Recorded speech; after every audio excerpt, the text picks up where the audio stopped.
They have a very clear view of human nature, how it's fallen and how it can be reclaimed and redeemed. So I always start there, and then I try to explore the depth of their understanding of how human nature can be informed and reclaimed. And there's a kind of psychology that comes into play there. I would argue that a lot of modern psychology in its various schools, I don't want to be oversimplistic here, but in its various schools tends to be more reductionistic than they are. I mean, depending on where you go, you may discover you're pretty much the product of your gene pool, and that's it.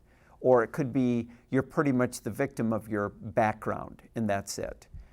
And they have a more nuanced view of things than we do in many cases. I'll give you one example. So John Cashian is outlining the thought of Abba Daniel, and Abba Daniel says that human nature is a war between what he calls the flesh and the spirit. By flesh he means our desire to indulge our appetites as much as we possibly can. And by spirit, it's the part of us that really wants God and to know God, follow God, and practice the disciplines that call us into a deeper life with God. And he said the soul is right in the middle. And what the soul wants is the best of both worlds. It wants to sort of indulge the flesh so it can experience pleasure, and it wants to be spiritual, but not too much. And so it's constantly wallowing in lukewarmness. And he said, God will never let us get away with that.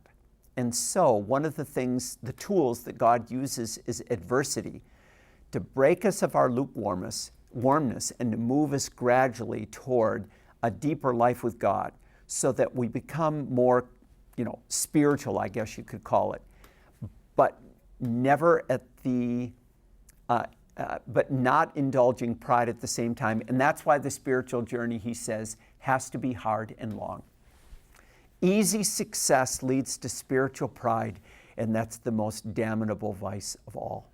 And we often look to psychology, we often look to spirituality for an easy, very fast, transformative experience. You good? No, yeah, I was just loving it. Yeah. And they will simply not allow us to do that. There is nothing simple and easy about the Desert Fathers and Mothers. Now, I'll say, it's in not the world of Augustine, not the world of Calvin. They're very different. Their view of grace is not a Reformation view of grace. I admit that. I teach that. I clarify that as much as I can. They would say grace would operate like this. Imagine you have a young child. Well, you do have young children. So how old's your oldest? 4. Okay, so let's just say he sleeps on the top. She sleeps on a top bunk bed, which obviously too young to do. But let's just say that for the case of our conversation here. And there is no way she could ever jump to that top bunk bed, ever.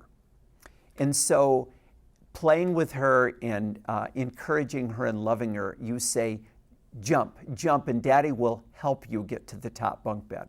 So she jumps, you lift her up, and you say to her, oh, you are such a big girl. I can't believe how strong you are. I can't believe how high you can jump.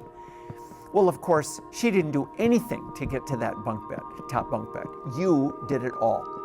There was no contribution she made whatsoever. And yet you are encouraging her at the same time. That was their view of grace. It isn't that God helps us. God does it all. And yet our efforts, our response give a cue to God that we want his help, that we hold up our arms to him.